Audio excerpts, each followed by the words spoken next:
Shalom, Kahala Yahweh, Bashem Yahushai, Bashem Rakot Radash. Double honors to my teachers, the apostles, and elders of Great Millstone.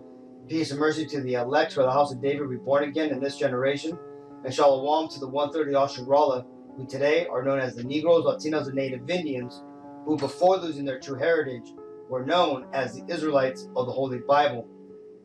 This is the brother Yeshaya from the LAGMS camp, and today we're going to talk about the heavy debt which has been laid upon the earth to enslave everybody.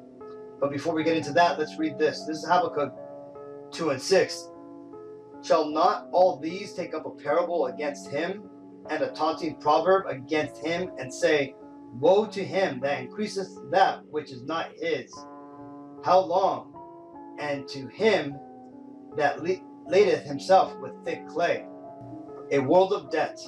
More than a decade after policymakers borrowed to keep the economy going following the global financial crisis, there's now a record 250 trillion in combined government, corporate, and household debt. That comes out to 32,500 for every man, woman, and child on earth, and almost 3 times the world economic output. Officials working to revive their economies are looking to a common solution: more debt.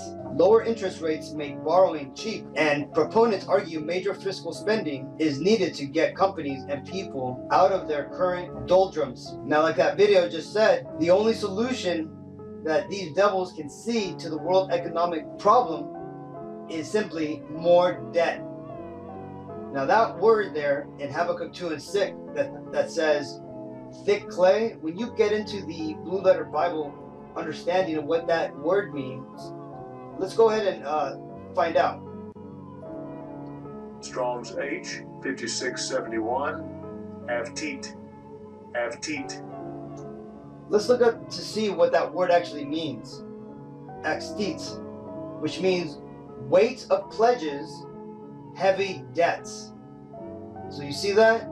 In Habakkuk it actually says, he that ladeth himself with heavy debt. This is James 5 and 3. Your gold and your silver is cankered, and the rust of them shall be a witness against you, and shall eat your flesh as it were fire. Ye have heaped a treasure together for the last days.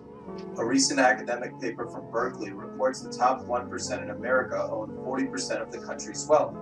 With income inequality skyrocketing over the past 30 years, even the people that have benefited most from the system are calling out its flaws. According to Business Insider, JP Morgan Chase CEO and billionaire Jamie Dimon has sounded the alarm on the threat that rising levels of inequality will pose for the country. And while President Donald Trump rode the support of people struggling to make ends meet to the White House, experts say his policies have only worsened the divide between the haves and the have-nots. That's because major corporations like Diamond's didn't use the savings they've gotten from the tax bill to pay workers higher salaries or create new branches. Rather, they used it to buy back stock, boost their share prices, and help the minority of the American population that invests in the stock market.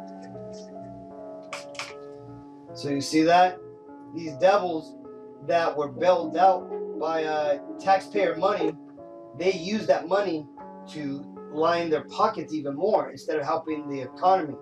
And now here you had Jamie Dimon, the devil that owns one of these big financial corporations, saying that socialism for the public would be devastating to the economy. And why is that? Because by doing that, that would take the money out of the mouth of companies like his. So he would then lose his payday, right? But let's watch what historian Rutger Bregman, he actually knows a thing or two, man, about what's going on, and listen to what he says. This shows you that people are starting to turn against these billionaires that keep trying to hide themselves, man. This is my first time at Davos, and I find it quite a bewildering experience, to be honest. I mean, 1,500 private jets have flown in here to hear Sir David Attenborough speak about, how we're wrecking the planet. And I heard people talk in the language of participation and justice and equality and transparency. But then, almost no one raises the real issue of tax avoidance, right? And of the rich just not paying their fair share. It feels like I'm at a firefighters conference and no one's allowed to speak about water, right? there was only one panel, actually. Well, we've had two. You're the second of our panel. There was only one panel. Let's go there. one panel hidden away in the media center that was actually about tax avoidance. I was one of the 15 participants. I'm saying something needs to change here. I mean, 10 years ago, the World Economic Forum asked the question, what must industry do to prevent a broad social backlash? The answer is very simple. Just stop talking about philanthropy and start talking about taxes. Taxes. We need to. I mean, just 2 days ago, there was a billionaire in here, what's his name, Michael Dell, and he asked the question like, name me one country where a top marginal tax rate of 70% has actually worked. And, you know, I'm a historian. The United States, that's where it has actually worked. In the 1950s, during Republican President Eisenhower, you know, the war veteran, the top marginal tax rate in the US was 91% for people like Michael Dell. You know, the top estate tax for people like Michael Dell was more than 70%. I mean, this is not rocket science. I mean, we can talk for a very long time about all these stupid philanthropy schemes. We can invite Bono once more, but come on, we gotta be talking about taxes. Yeah, that's it, taxes. All the rest is bullshit, in my opinion. So you see there, this guy laid it plain out that these billionaires are basically pretending to be heroes by you know, touting their philanthropy, their charity, their giving of money away, all while avoiding their taxes, things that could help the economy come out of the ditch that has been thrown into. But no, these devils, and when I say these devils, I'm talking about the 1% of humanity and their nation. Because you see, the majority of these people who are the billionaires and the people who run the world, they are who we know as the so-called Caucasian race. Now, these people may try to hide it by throwing an Ammonite in the pictures of the billionaires or your random Arab or your random minority in there. But on the whole, you have the majority of these people would be known as Caucasians, who biblically are known as the Edomites, who were prophesied in the Bible to be the rulers of the world at the time of the end of the world, when the Lord was about to make his return. And we are at that time, people. This is Job 34 and 28. So that they cause the cry of the poor to come unto him, and he heareth the cry of the afflicted. You see, the world, including this devil's own people, he has afflicted with the harsh slavery of tax servitude, right? So not only has this devil put the Israelites, the Negro, Latinos, Native Indians, into slavery, you know, or hidden slavery, right? Tax servitude, fiefdom, or serfdom as it's called, used to be called back in the Middle Ages. They've done this now to the entire world through one way or another, through tariffs, through inequality, through destroying their nation and then charging them to rebuild it, to giving them unpayable loans and then going into to vulturize their country. It tells you right here, it says, people no longer believe working hard would lead to a better life, the survey says. And this is just a few days ago, January 20th, 2020. A growing sense of inequality is undermining trust in both society's institutions and capitalism, according to a long-running global survey. The 2020 Edelman Trust Barometer, now in its 20th year, has found many people no longer believe working hard will give them a better life. Despite strong economic performance, a majority of respondents in every developed market do not believe they will be better off in 5 years' time. This means that economic growth no longer appears to drive trust, at least in developed markets, unpending the unconventional wisdom. We are living in a trust paradox, said Richard Edelman, CEO of Edelman. Since we began measuring trust 20 years ago, economic growth has fostered rising trust. This country's in Asia and Middle East, but not in developed markets, where national income inequality is now the more important factor.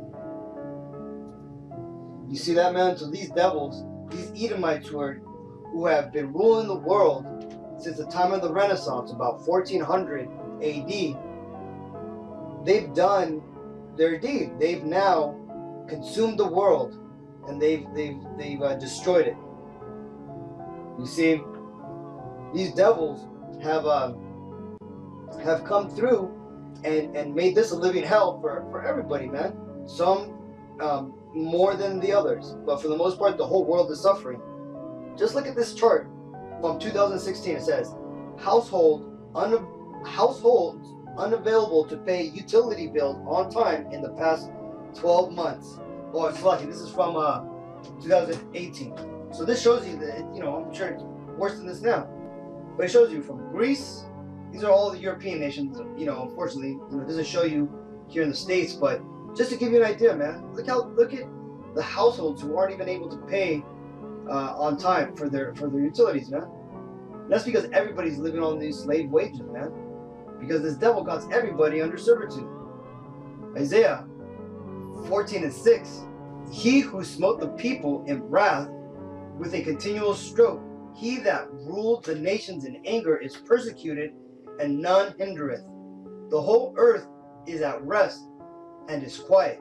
They break forth in singing, yea, the fir trees rejoice at thee, and the cedars of Lebanon, saying, since thou art laid down, no fellers is come up against us.